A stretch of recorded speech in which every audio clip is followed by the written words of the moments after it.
का रत्न श्री 105 विजयमती माता जी की, जैन धर्म की जिनवानी माता की जय।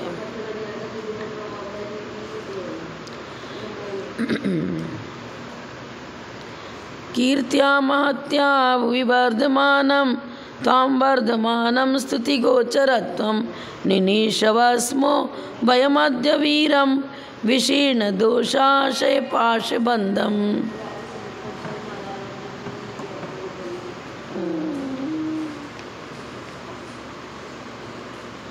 श्लोक नंबर 49। बड़ी पुस्तक से निकाल लो इसको।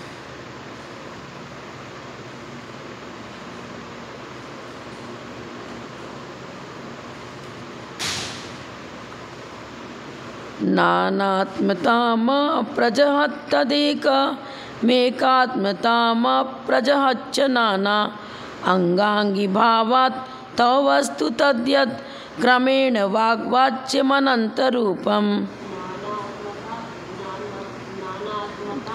म प्रजहत्तदेक म प्रजहच्च नाना नाना।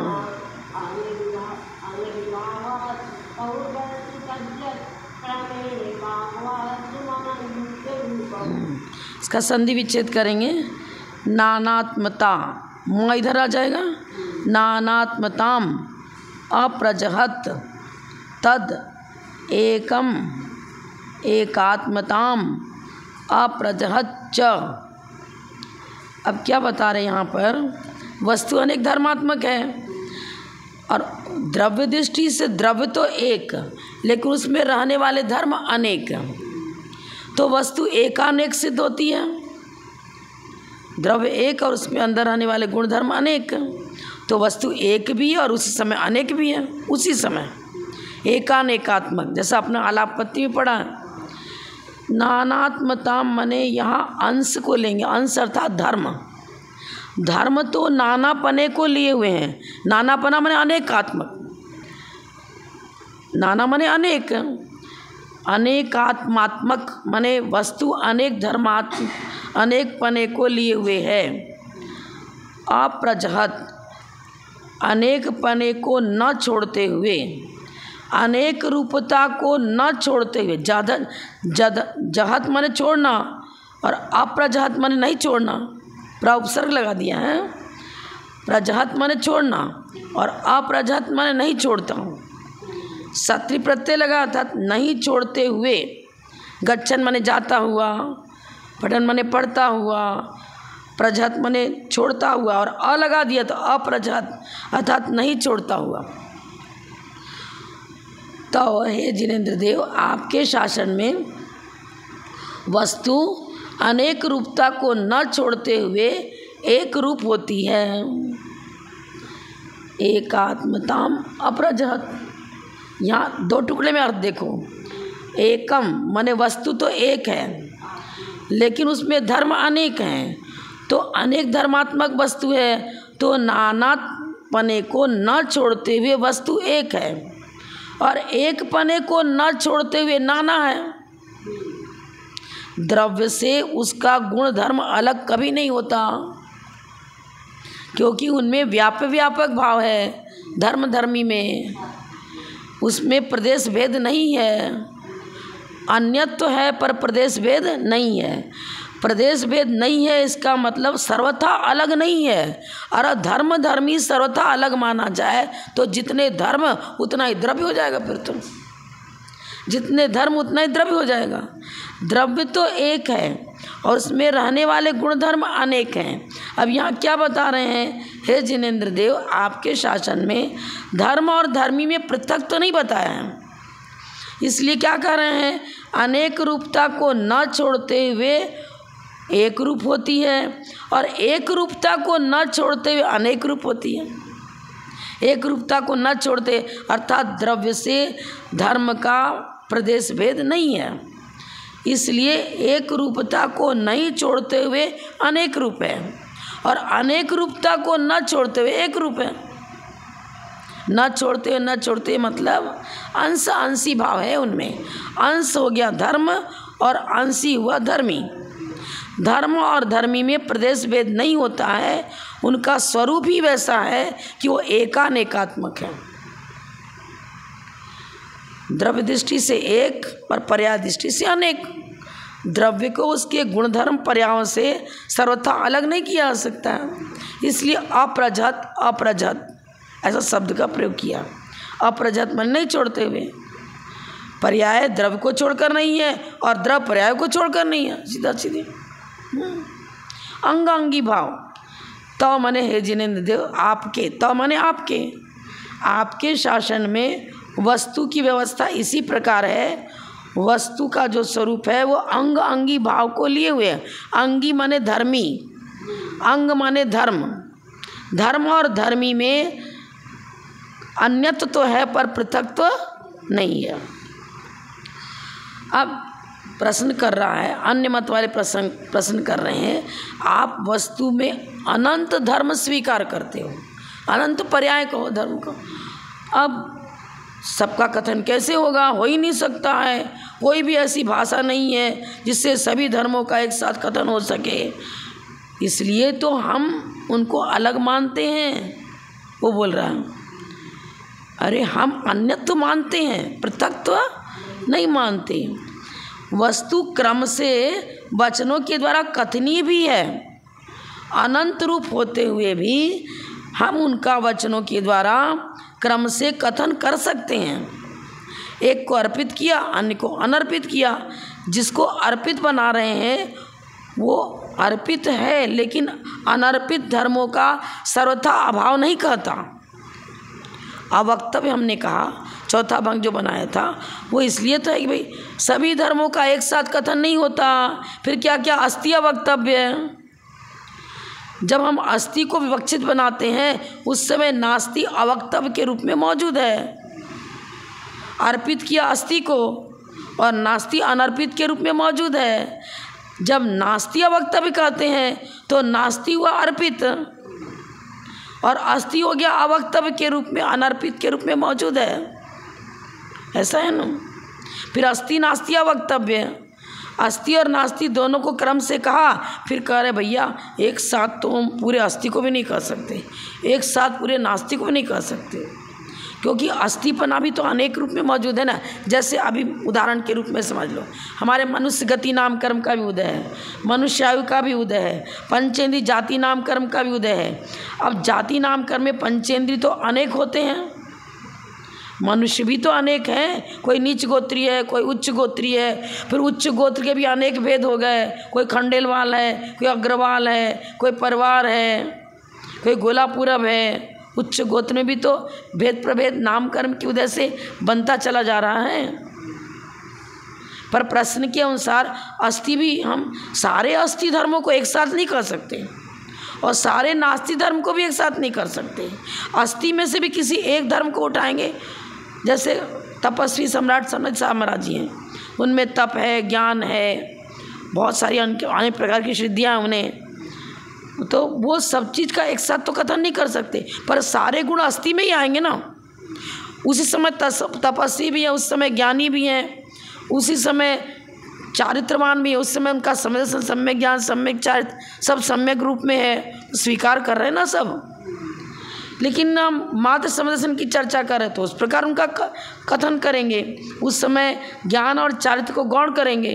किस चीज़ का अध्ययन किया है तो अध्ययन भी क्रम से ही बता पाएंगे हम। तो उच्चारण एक एक पद का अलग से करें। प्रथमानुयोग, कर्णानुयोग, चरणानुयोग, द्रव्यानुयोग, चारों अनुयोग का ज्ञान है तो क्रम से ही तो शब्द बोल रहे हैं ना। ज्ञान तो चारों अनुयोग का है, लेकिन भाषा है तो वो क्रम से ही। हाँ ये बात है। टीका में क्या लिख रहे हैं? वस्तु एक है, ठीक है। कोई भी वस्तु जो माने जिस वस्तु की चर्चा कर रहे हैं, जिस द्रव्य की चर्चा करें तो उसके साथ जो शब्द लगा लो। जो वस्तु एक है वह सत्व एकत्व प्रतिविज्ञान से सिद्ध है। अपने परीक्षा मुख में पढ़े ना, एकत्व प्रतिविज्ञान। एकत्व प्रतिविज्ञान जैसे कि आपकी कोई सहेली है,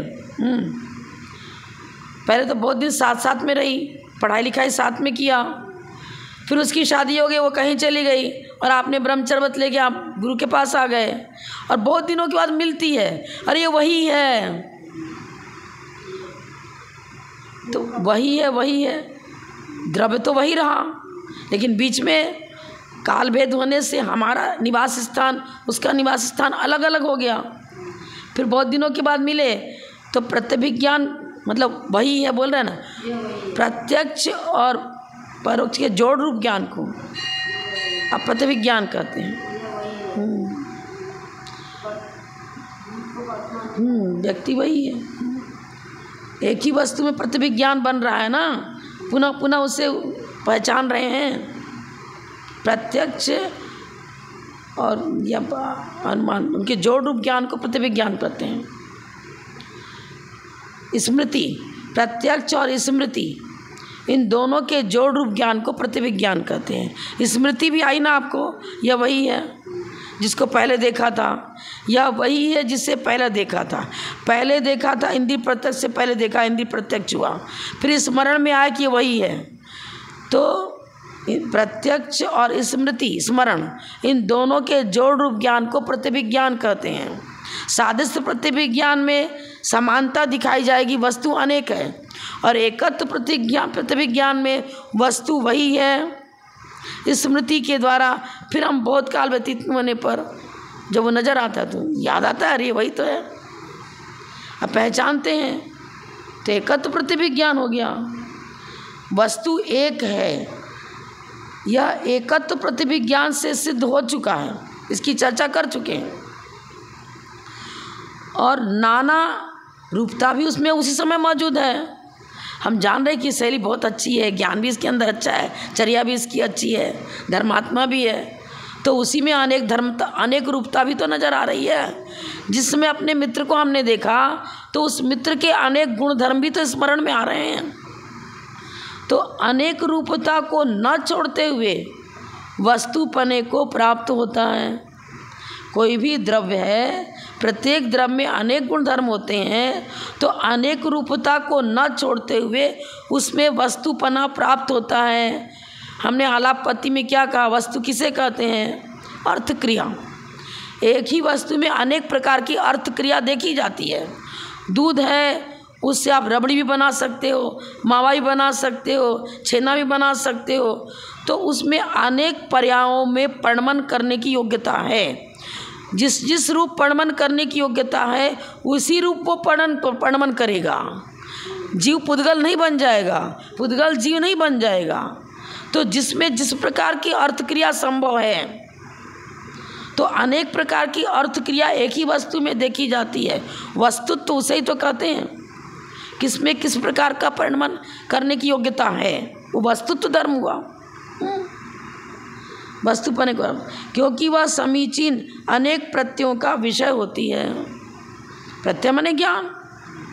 एक ही वस्तु में अनेक धर्मों के द्वारा उनका परिचय होता है, जानते हैं, वस्तु एक है और विभिन्न धर्मों के द्वारा उसी व्यक्ति का परिचय दिया जाता है। जो अनेक रूपता को छोड़ देती है, मतलब आपने सर्वथा अभाव कर दिया। अनेक रूपता का यदि सर्वथा अभाव कर दिया जाए, मात्र एक को स्वीकार करें, अनेकपना स्वीकार करें ही नहीं, तो दुनिया में कोई वस्तु ही नहीं है जो एक धर्मात्मक हो। हम मान लो पुद्गल द्रव्य को सिद्ध कर रहे हैं, तो उसमें वर्ण गंध रस स्पर्श अनेक हैं। मात्र वर्ण को स्वीकार करो और गंध रस को स्वीकार न करो, तो दुनिया में कोई ऐसी वस्तु ही नहीं है जिसमें मात्र वर्ण हो, मात्र गंध हो, मात्र रस हो, है ही नहीं कोई ऐसा। पुद्गल में कोई ऐसा वस्तु, कोई भी ऐसी वस्तु नहीं है। भले आपको गंध का ज्ञान नहीं हो रहा है, लेकिन गंध है उसमें। जैसे कि उदाहरण ले लो, अब जैसे कोई हलवा वगैरह बना रहा है, घी अलग रखा हुआ, हाँ समझ में आता है, गंध फैलती है गंध, लेकिन अलग सूखा बेसन रखा है तो गंध समझ में नहीं आता। घी अलग रखा हुआ है, पैक बंद, डिब्बा में बंद है, तो गंध प्रकट नहीं हो रही है। प्रकट अप्रकट चीज़ अलग है। प्रकट नहीं है, अप्रकट है, या अप्रकट है प्रकट अप्रकट की अपेक्षा हम कह सकते हैं कि भाई हमको गंध नाक में तो आ ही नहीं रही है, कहाँ गंध आ रही, गंध है ही नहीं। अरे तुम उसका अनुभव नहीं कर रहे हो, लेकिन वस्तु में तो है। कभी कभी उसी में से फिर गंध आने लग जाती है। हाँ चल जाता है, हाँ तो चल जाता है। पानी डालते ही उसमें से उस प्रकार गंध आने लगती है, बेसन वगैरह जो सूखा रखा हुआ। मट्टी में भी तो पता नहीं कैसी मट्टी है, बारिश में। हाँ तो अब ये आचार्य बता रहे हैं वस्तु अनेक धर्मात्मक है, सबसे पहले इसको स्वीकार करो। और यही कथन अबाधित रूप में सिद्ध होता है। अंग अंगी भाव है। हे जिनेंद्र देव, आपके यहाँ जो वस्तु तत्व की व्यवस्था है वो अंग अंगी भाव को लिए हुए है। बस धर्म और धर्मी में व्यापक भाव बताया है, वो सर्वथा भिन्न नहीं है और सर्वथा अवाच्य भी नहीं है। हम एक एक धर्म का क्रम से कथन वचनों के द्वारा करते हैं। अनंत रूप वस्तु है। प्रश्नकार ने प्रश्न किया, उसमें अनंत रूपता है और अनंत धर्म का प्रतिपादन होता ही नहीं है, तो तुम्हारा जैन धर्म फेल हो गया, फेल कर गया। आचार्य कहते नहीं, जैन धर्म फेल नहीं हुआ। हमारे यहाँ चौथा भंग जो बताया अवक्तव्य, वो क्या बता रहा है, सभी धर्मों का एक साथ कथन नहीं कर सकते हैं, इसलिए अवक्तव्य है। पर क्रम से एक एक धर्मों का कथन होता है, तभी तो अस्ति अवक्तव्य, नास्ति अवक्तव्य और अस्ति नास्ति अवक्तव्य बताया। संयोगी भंग जो बनाया उसका सर्वथा अवक्तव्य हम कहाँ बता रहे हैं, हम तो बताते ही नहीं है, हम तो कथनचित अवक्तव्य लगा रहे हैं। सातों भंगों में कथनचित शब्द का प्रयोग किया गया। जो चौथा भंग अवक्तव्य है वो भी सर्वथा नहीं है, कथनचित अवक्तव्य, मतलब सभी धर्मों का एक ही समय में एक साथ प्रतिपादन नहीं हो सकता। हाँ ऐसे लगाना पड़ेगा। अन्वयार्थ में देखो, आपके शासन में वस्तु अनेक रूपता को नहीं छोड़ते हुए एक रूप होती है। हम एक को मुख्य बनाएंगे, अन्य को गौण करेंगे, सर्वथा छोड़ेंगे नहीं, उनका सर्वथा अभाव नहीं बताएंगे। नहीं छोड़ते मतलब एक का कथन करते हैं, अन्य का सर्वथा अभाव नहीं बताते, उनको गौण के रूप में उनकी मौजूदगी स्वीकार करते हैं। स्वीकार करते हैं ना। कथन के समय गौणता मुख्यता आएगी ही आएगी, लेकिन स्वरूप में गौणता मुख्यता नहीं है। वस्तु अनेक धर्मात्मक ही है, एक रूपता को नहीं छोड़ते हुए अनेक रूप होती है। अंग अंगी भाव के कारण जो वस्तु है, वस्तु में अर्थ क्रिया होती है। अगर जैसे जीव है, उसमें धर्म द्रव्य का लक्षण है गति हेतुत्व, जीव में कहाँ सिद्ध करेंगे। अधर्म द्रव्य का लक्षण है, वो अधर्म द्रव्य के साथ रहेगा। पुद्गल का जो स्वरूप बता पुद्गल के साथ रहेगा। एक द्रव्य का स्वरूप दूसरे में प्रवेश कर जाए और दूसरे का गुणधर्म हम में प्रवेश कर जाए, बनेगा क्या? बन ही नहीं सकता, किसी हालत में नहीं बन सकता। दूध में जिस रूप परिणमन करने की योग्यता है वो उसी रूप परिणमन करेगा। बालू है, सीमेंट है, अपना अपना काम करेगा। बालू में से तेल नहीं निकलेगा, तिल में से तेल निकलेगा, सरसों में से तेल निकलेगा, दूध में से घी निकलेगा। जिसमें जिस रूप परिणमन करने की योग्यता है उसी रूप उसमें अर्थ क्रिया देखी जाती है। जानना देखना ये स्वभाव जीव का ही है और वही देखा जाता है, और जो देखा जाता है वही घटित भी होता है, वही प्रमाण से भी सिद्ध होता है, वही युक्ति से भी सिद्ध होता है। ये आचार्य बता रहे हैं। हो गया इसका अर्थ। तो भावार्थ देख लो इसी पुस्तक में और क्लियर हो जाएगा। 198 पृष्ठ, छोटी बड़ी पुस्तक में ही।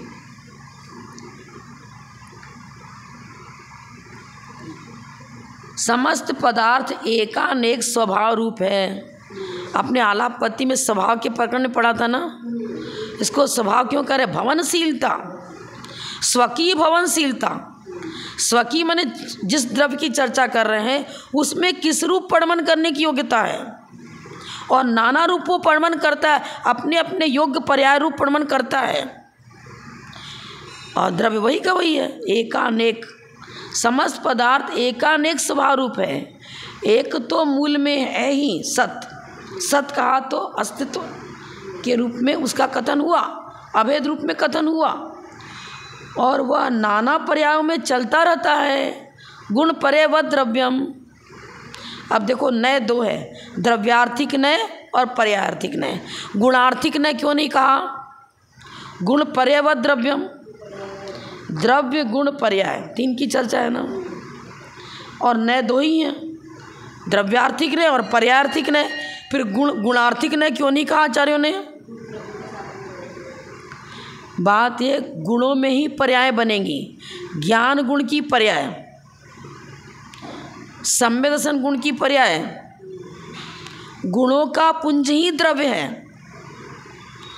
गुणों में और गुण और उसके द्रव्य में प्रदेश भेद नहीं है, अभेद विवक्षा है।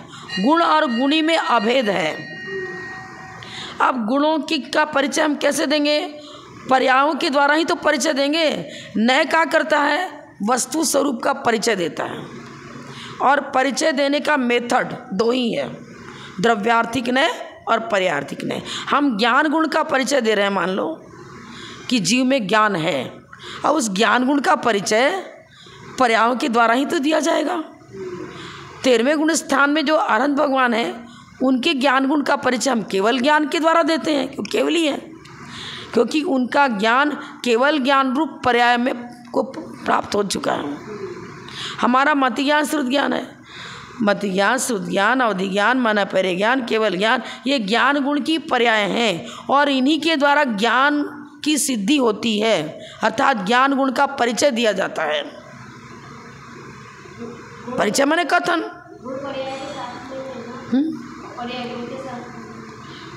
गुण और गुणी में अभेद है, गुण और गुणी में अधर, धर्म और धर्मी में अभेद है। अब नय क्या करेगा? जब गुणी का परिचय देगा तो द्रव्यार्थिक नय पकड़ेगा, और जब गुण का परिचय देगा तो उन गुणों की पर्यायों के द्वारा गुण का की जानकारी कराएगा।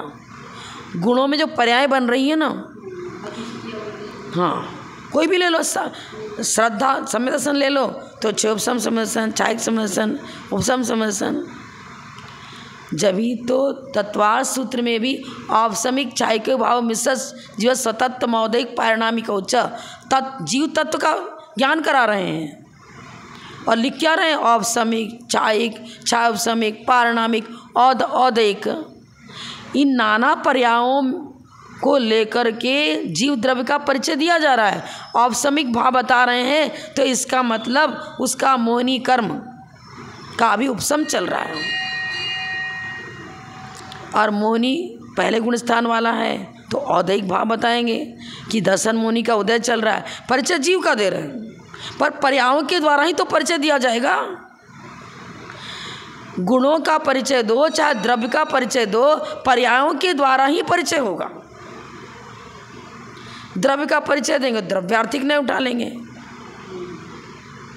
और उसके अंदर अनेक गुण धर्मों का परिचय देना है तो उन गुणों का परिचय भी उन गुणों में होने वाली पर्यायों के द्वारा गुणों का परिचय दिया जाएगा।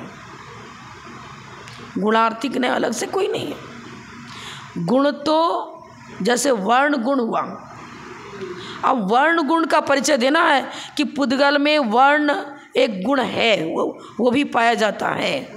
अब वर्ण तो दिख नहीं रहा है, किसी भी इंद्री का गोचर नहीं होगा वर्ण गुण। वर्ण गुण की पर्याय इंद्री गोचर होंगी, काला, नीला, हरा, पीला, सफ़ेद। वर्ण गुण की पर्यायों के द्वारा अनुमान ज्ञान से हम ये सफ़ेद है तो सफ़ेद भी तो एक वर्ण गुण की पर्याय हुई।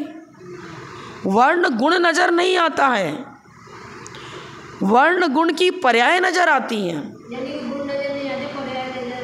और पर्यायों के द्वारा उन गुणों का परिचय दिया जाता है। ज्ञान गुण जीव द्रव्य यहाँ है, हम भी जीव द्रव्य हैं, तो हमारे अंदर कितना क्या क्या चीज़ गुण है, वो गुण आपको नज़र आ रहा है क्या? हमने किसी चीज़ का अध्ययन किया क्या? चक्षु इंद्रिय से नज़र आ रहा है क्या? नहीं आएगा। जीव तो बैठा है, क्यों नहीं नज़र आ रहा है? जब वो कोई भाषण देगा, मतलब पंडित है, पढ़ाना लिखाना प्रारंभ करेगा, उसकी वक्तव्य कला को देखकर उसकी गंभीर जो विषय दे रहा है अपने वक्तव्य के द्वारा, उसको देख करके तब आप कहते हो ज्ञानी है। वचनों के द्वारा, उसके वक्तव्य के द्वारा बहुत अच्छा पढ़ा रहा है, तो बहुत अच्छा ज्ञानी है, विषय बहुत गहराई से दे रहा है। उसके पहले आपको ज्ञान गुण का क्यों नहीं पता चला? अर्थ क्रिया हो तो अर्थ क्रिया के द्वारा जब उसने अपना वक्तव्य भाषण प्रस्तुत किया, तब वचन को सुनकर उस वचनों के द्वारा उस व्यक्ति के ज्ञान गुण का परिचय हमें मिला। कहाँ मिला? ऐसे कैसे मिलेगा? बहुत सारे पंडित बैठे हुए हैं, किसका ज्ञान कैसा है, पंडितों की सभा चल रही है, जब वो अपना वक्तव्य प्रस्तुत करते हैं तब हमें जानकारी होती है ये बहुत ज्ञानी है, ये इसका ज्ञान उतना अच्छा नहीं है, इसका बहुत अच्छा है। किस विषय में किसका ज्ञान अच्छा है? वचनों के द्वारा उसके अपने ज्ञान गुण को वो अर्पित कर रहा है। द्रव्य श्रुत क्या होता है? द्रव्य श्रुत से भाव श्रुत, वचनात्मक द्रव्य श्रुत होता है। हाँ? तो उसी के आधार लेकर के तो हम ज्ञान को जान रहे हैं ना। किसी का चारित्र बहुत अच्छा है, बहुत तपस्वी है, लेकिन उसकी तपस्या किसी के द्वारा सुना कि तपस्या की बात, अथवा स्वयं उसकी तपस्या को हम प्रत्यक्ष देखते रहे हैं, तब हम जानते हैं तपस्वी है। वो तपस्वी धर्म जैसे पिक्चर में, चलचित्र में उसकी तपस्या दिखा सकते हैं क्या? जब उसकी पर्याय उस रूप परिणमन होता है तब पर्यायों के द्वारा उसके तप का ज्ञान होता है। आचार्य शौनक महाराज का जीवन चरित्र पढ़ते हैं, प्रत्यक्ष उनको देखा भी है। उनकी अर्थ क्रिया उस प्रकार, अर्थ क्रिया के माध्यम से कितनी कितनी पर्यायों में, कैसी कैसी अवस्था में उन्होंने कैसा कैसा संघर्ष किया, लेकिन अपने व्रत नियम संयम में अडिग रहे। तो हम कहते हैं महान तपस्वी हैं। तो अर्थ क्रिया माने परिणमन, पर्यायों के द्वारा गुण का परिचय मिलता है। इसलिए द्रव्यार्थिक ने और पर्यायार्थिक ने दो ही है। पर्यायार्थिक ने भेद विवक्षा पूर्वक, पर्याय भी दो प्रकार की है।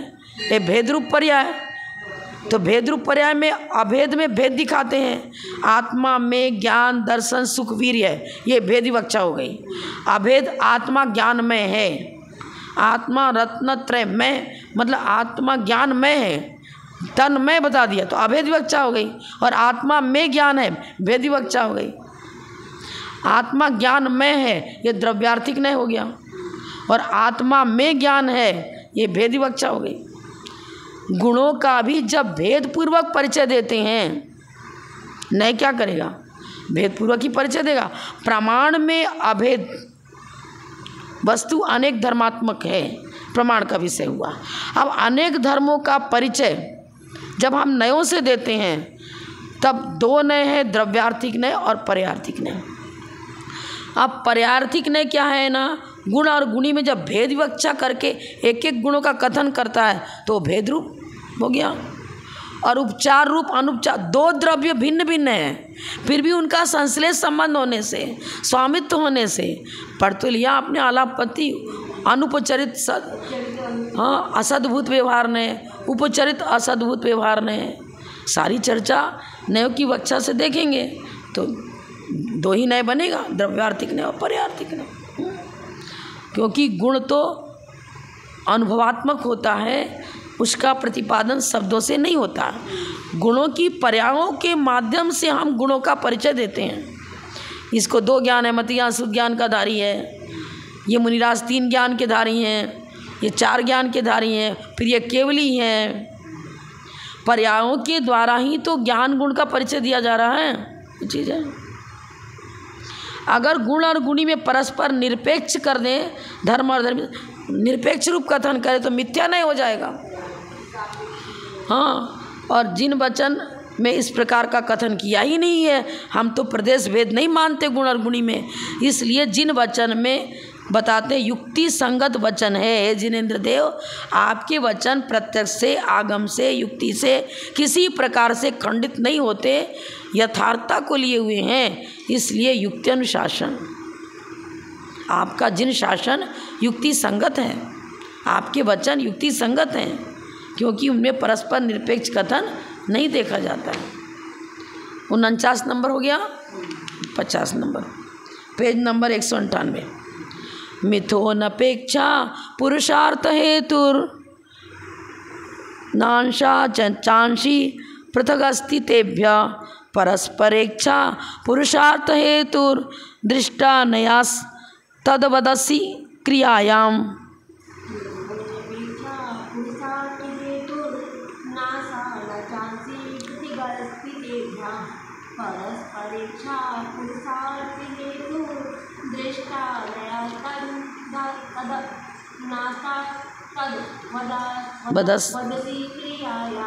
संधि विच्छेद करें, जल्दी समझ में। मिथवन अपेक्षा खंडाकारा है ना यहाँ पर, तो इसका मतलब ए दोत्परा लोपम अकार, लोप कर दिया आकार का, तो मिथो प्लस अनपेक्षा। मिथ माने परस्पर, धर्म और धर्मी परस्पर, अनपेक्ष कथन माने उनको बिल्कुल अलग ठहरा दो, प्रदेश भेद ठहरा दो, तो क्या हो जाएगा? पुरुषार्थ हेतुर न, वहाँ पर हमारा पुरुषार्थ कुछ भी काम नहीं करेगा। हमारे किए हुए पुरुषार्थ, किया हुआ पुरुषार्थ व्यर्थ चला जाएगा। अरे दूध में दही रूप प्रमाण करने की शक्ति है, तब तो आपने अपने पुरुषार्थ से दूध से दही बना लिया। अगर दूध में दही रूप प्रमाण करने की योग्यता ना हो तो आपका पुरुषार्थ क्या काम करेगा? नहीं कर सकता ना। मान लो कोई दूध ऐसा है जिसके अंदर फिटकरी डाल दी गई थी, घुमा दिया गया था, वो फट गया, और उसमें दूध दही रूप प्रमाण करने की योग्यता रहेगी क्या? नहीं रहेगी। बालू के अंदर दही रूप प्रमाण करने की योग्यता नहीं है।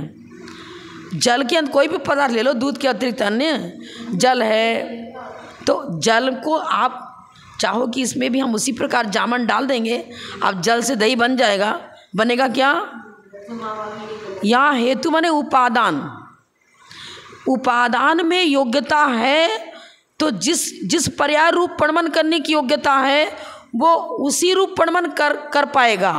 हमारा पुरुषार्थ उसी रूप में प्रमाण कराने में समर्थ हो पाएगा। जिसमें जिस रूप प्रमाण करने की योग्यता नहीं है, हमारा पुरुषार्थ उसको उस रूप प्रमाण नहीं करा सकेगा। योग्यता अनुसार हमारा पुरुषार्थ भी उसके प्रति काम करेगा। हाँ, हेतु माने कारण। पुरुषार्थ देखो इसमें लिखा है ना, पुरुषार्थ हेतु, पुरुषार्थ के हेतु नहीं हो सकते हैं। धर्म और धर्मी को परस्पर निरपेक्ष बता दिया। अग्नि के अंदर उष्णता नहीं है, मतलब उष्णता दाहकत्व को अलग कर दिया और अग्नि को अलग कर दिया। दाहकत्व तो धर्म है और अग्नि धर्मी है। धर्म और धर्मी को बिल्कुल पृथक प्रदेश भेद पूर्वक स्वीकार किया, तो ऐसा दुनिया में कोई अग्नि देखी नहीं जाती है जो उष्णता बिल्कुल अलग पड़ी हो और अग्नि बिल्कुल अलग पड़ी हो। जब भी अग्नि को देखते हैं तो अग्नि में तो दाहकत्व तो साथ साथ देखा ही जाता है। दाहकत्व तो अलग पड़ा हो, अग्नि अलग पड़ी हो, ऐसी अग्नि दुनिया में देखी ही नहीं जाती। एक बात तो ये हो गई। अब दूसरी बात है कि जिसमें जिस रूप प्रमाण करने की योग्यता है वो इसी रूप प्रमाण करेगा। हमारा पुरुषार्थ का हेतु नहीं हो सकता। यहाँ उपादान कारण क्या? अग्नि का स्वभाव, वो उपादान हो गया। जीव का स्वभाव क्या? चेतना। तो जीव के अंदर तो जानने देखने की शक्ति है, वो उस रूप प्रमाण करता है, लेकिन पुद्गल में जानने देखने की शक्ति नहीं है। जैसे जीव और पुद्गल दो भिन्न पदार्थ हैं, पुद्गल का गुणधर्म जीव में घटित नहीं होगा, जीव का गुणधर्म पुद्गल में घटित नहीं होता। इसी प्रकार से यदि आप वस्तु को अनेक धर्मात्मक नहीं मानते, धर्म और धर्मी को सर्वथा अलग कर दोगे, जैसे दो द्रव्य अलग हैं, ऐसे आपने धर्म और धर्मी को भी सर्वथा अलग कर दिया, तो अर्थक्रिया नहीं होगी, अर्थक्रिया नहीं होगी, इस प्रमाण नहीं होगा। जीव और पुद्गल दो भिन्न द्रव्य है ना। इसी प्रकार अन्य मत वाले यदि वस्तु एक है, जीव एक है, जीव का ज्ञान गुण अलग पड़ा रहे और जीव अलग पड़ा रहे, ऐसा देखा जाता है क्या? दो भिन्न द्रव्य की तरह आपने धर्म और धर्मी को भी सर्वथा भिन्न ठहरा दिया। दो द्रव्य भिन्न जैसे जैसे हैं, ऐसे आपने एक ही द्रव्य में उसके अंदर रहने वाले धर्म को धर्मी से सर्वथा अलग ठहरा दिया, तो क्या हो जाएगा? हमारा पुरुषार्थ किसी प्रकार काम नहीं करेगा। अग्नि शीतल है, दुनिया में कोई स्वीकार करेगा क्या? नहीं करेगा कोई, देखी ही नहीं जाती। ठंडे स्वभाव वाली अग्नि देखी ही नहीं जाती। अग्नि तो उष्णता स्वभाव को लिए हुए है, वो अपने उष्णता धर्म को कभी छोड़ता नहीं है। अजहत पहले छोड़ दिया ना, नहीं छोड़ता हुआ। यहाँ अनपेक्ष का मतलब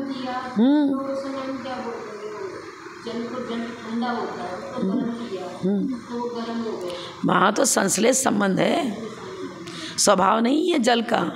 उस उबलते हुए जल को भी अग्नि पर डालोगे तो अग्नि को बुझाएगी वो। उबलता हुआ पानी भी अंगार पर, जलते हुए अंगार पर डाल दो, वो अपना काम करेगी, अग्नि को बुझाएगी। अग्नि को बुझाना उसका स्वभाव। संश्लेष जीव का स्वभाव तो ज्ञाता दृष्टा है, क्रोध मान माया लोभ तो नहीं है, पर वैभाविक शक्ति उसके अंदर है, विभाव रूप परमन करने की योग्यता है। तो जल भी तो उसमें वैभाविक परमन करने की योग्यता है। स्वभाव तो शीतल है, लेकिन अग्नि का संयोग पा करके वो वैभाविक परमन कर गया। ऐसा है ना। निरपेक्ष मत मानो, निरपेक्ष माने प्रदेश भेद पूर्वक अलग अलग उनको स्वीकार मत करो। धर्म और धर्मी को प्रदेश भेद पूर्वक निरपेक्षता को ले हुए स्वीकार मत करो। परस्पर निरपेक्ष वो है ही नहीं, साथ साथ ही सदा रहते हैं। अगर निरपेक्ष मान लोगे तो आपके पुरुषार्थ में वो कारण नहीं बनेगा। लाख पुरुषार्थ करते रहो, जल से दही नहीं बना सकते। जल को दूध का काम करने, दूध जल का काम करने लगे, जल दूध का काम करने लगे, नहीं बनेगा ना। अलग अलग है, उनका स्वभाव अलग, इनका स्वभाव अलग। धर्मी अंशी लिखा ना, अंशी देखो कहाँ से निकलेगा अंशी शब्द? पुरुषार्थ हेतुर, र का विसर्ग हो जाएगा, ना पर बिंदु है ना, न प्लस अंशा, हेतु प्लस न प्लस अंशा, फिर न आया, च प्लस अंशी, अंशी, और यहाँ न अंश, इधर न च अंशी। अंशी अंश से सर्वथा भिन्न नहीं है। न प्लस अंशा, इधर न प्लस च प्लस अंशी, च प्लस अंशी। अंशी भी अंश से अलग नहीं और अंश भी अंशी से अलग नहीं। अंश का अंशी से प्रदेश भेद नहीं और अंशी का अंश से प्रदेश भेद नहीं। अंश हुआ गुण, अंशी हुआ गुणी। जैसे अ प्लस अ मिलकर के आ, व्याकरण बताया ना, और आ प्लस अ मिलकर के भी आ। तो यहाँ पर वो चर्चा नहीं करे, व्याकरण की चर्चा नहीं करे। यहाँ तो ये बता रहे हैं धर्म और धर्मी का परस्पर सापेक्ष संबंध है। अंश के बिना अंशी जीवित नहीं रह सकता, अंशी के बिना अंश जीवित नहीं रह सकता, दोनों ही मिट जाएंगे। यदि अंश और अंशी को सर्वथा अलग मान ले तो दोनों का अस्तित्व समाप्त हो जाएगा। दोनों का अस्तित्व समाप्त माने दोनों वस्तु जड़ मूल से अभाव को प्राप्त हो जाएगी। दोनों को जीवन दान परस्पर सापेक्ष मिलेगा, अस्तित्व ही समाप्त हो जाएगा ना, बता रहे हैं। अंश के बिना अंशी नहीं, अंशी के बिना अंश नहीं, धर्म के बिना धर्मी नहीं, धर्मी के बिना धर्म नहीं। व्यापक व्यापक भाव है, अविनाभाव संबंध है। जो धर्म परस्पर में निरपेक्ष हैं, निरपेक्ष माने बिल्कुल प्रदेश भेद, वे पुरुषार्थ के हेतु नहीं हो सकते। उपादान उसमें योग्यता है तब तो मेरा पुरुषार्थ उसमें कार्यान्वित होता है। और धर्मी उन अंशों से अलग नहीं होता। अंश अंशी की तरह परस्पर में सापेक्ष सापेक्ष नए असी क्रिया में पुरुषार्थ के हेतु देखे जाते हैं। अस्ति माने है, सबसे पहले इस प्रकार स्वीकार करो कि वस्तु अनेक धर्मात्मक है। अस्ति माने है, कौन सा है तो क्या एक ही धर्म है क्या कि अनेक धर्म है? हमारे यहाँ उत्पाद व ध्रुव युक्तम सत, ये सत की परिभाषा बताइए। सत माने है, मौजूदगी। पर मौजूदगी कैसी है? अनेक धर्मात्मकों को लिए हुए वस्तु की मौजूदगी होती है। इसीलिए तो उत्पाद व द्रव्युक्तम सत लिखा। उत्पाद व पर्यार्थिक नय का विषय हो गया और द्रव्य द्रव्यार्थिक नय का विषय हुआ। द्रव्यार्थिक और पर्यार्थिक दो नयों का जब हम प्रतिपादन करते हैं तो उन दोनों नयों का विषय एक में ही घटित हो रहा है। वस्तु एक है, द्रव्यार्थिक नय कहता है देखो ये वही है कहते हैं ना, तो द्रव्यपना घटित हो रहा है। लेकिन पहले उसकी बाल्यावस्था थी, फिर युवावस्था हुई, फिर वृद्धावस्था हुई, तो अनेकता भी सिद्ध हो रही है। वस्तु एक है और उसमें अनेकपना भी सिद्ध हो रहा है और एकपना भी सिद्ध हो रहा है। बाल्यावस्था का अभाव हुआ, युवावस्था में पहुंच गया, लेकिन द्रव्य तो वही है, जीव तो वही है। उत्पाद व द्रव्युक्तम सत, हमारे यहाँ सत की चर्चा सापेक्ष की है। द्रव्यार्थिक ने पर्यार्थिक ने की सापेक्षता को लिए हुए है और पर्यार्थिक ने द्रव्यार्थिक ने की सापेक्षता को लिए हुए है और पर्यार्थिक द्रव्यार्थिक ने दोनों ही वस्तु के धर्म का ही कथन कर रहे हैं। वस्तु में होने वाला धर्म, वो धर्म कैसा है, पर्यार्थिक नय का विषय बन रहा है, द्रव्यार्थिक नय का विषय बन रहा है, क्योंकि उत्पाद व द्रव्युक्तम सत गुण पर्यवत द्रव्यम चीज़ परस्पर निरपेक्ष नहीं है। अनिरपेक्ष मान लेंगे तो उसमें किसी प्रकार की अर्थक्रिया नहीं बनेगी। द्रव्य से पर्याय बिल्कुल अलग, गुण बिल्कुल अलग, ऐसा दुनिया में पदार्थ देखा ही नहीं जाता है। जो देखा जाता है वही तो सिद्ध होगा। किसी न किसी के द्वारा देखा गया है, केवली के द्वारा देखा गया है। सर्वद्रव्य पर्याय केवलस्य, जो किसी के ज्ञान का विषय आज तक नहीं बना, ना वर्तमान में बन रहा है, ना पहले बना, ना आगे बन रहा है, जो किसी के ज्ञान का विषय ही नहीं बना, वो द्रव्य आप ज्ञान का विषय बन ही नहीं रहा है, तो उसकी सिद्धि कैसे होगी? वो अमान्य रहेगा, अप्रामाणिक रहेगा, युक्ति संगत नहीं बनेगा। लेकिन जिन वचन हर दृष्टि से, युक्ति से, प्रमाण से, आगम से, प्रत्यक्ष से, सब प्रकार से सिद्ध होते हैं, क्योंकि हमने जैसा वस्तु का स्वरूप है वैसा ही स्वीकार किया। जैन मत में वस्तु का स्वरूप जैसा है वैसा स्वीकार किया गया, और अन्य मत वाले जो एकांतवादी हैं वो वस्तु के स्वरूप को नहीं लेते, वो अपने व्यक्तिगत चिंतन को लेकर चलते हैं। हमारा व्यक्तिगत चिंतन, अरे तुम अभी अल्प ज्ञानी हो, बहुत सी चीज़ें ऐसे इंद्रिय गोचर नहीं होती, लेकिन उसमें है तो सही। बीज में वृक्षत्वपना है, तब तो बीजारोपण करने पर वही बीज वृक्ष बना और उसमें फल भी लग गए, पर बीज में वृक्ष तो नज़र नहीं आ रहा है, पर वृक्ष रूप परिणमन करने की योग्यता है। उस योग्यता को भी तो ज्ञान का विषय मानो, स्वीकार करोगे उपादान कारण के रूप में। जिस उपादान में जिस रूप परिणमन करने की योग्यता है वो उस रूप परिणमन करेगा, पर उसकी उपादान शक्ति इंद्रिय गम्य नहीं है, इंद्रिय गम्य नहीं है, पर्याय बनेंगे इंद्रिय गम्य। ये चीज़ है। मेरे यहाँ टाइम ज़्यादा हो गया, 6:30 से भी ज़्यादा हो गया। जब बोलो परम पूज्य प्रथम करणी हरिकारत से 105 जन्म तुम्हारे।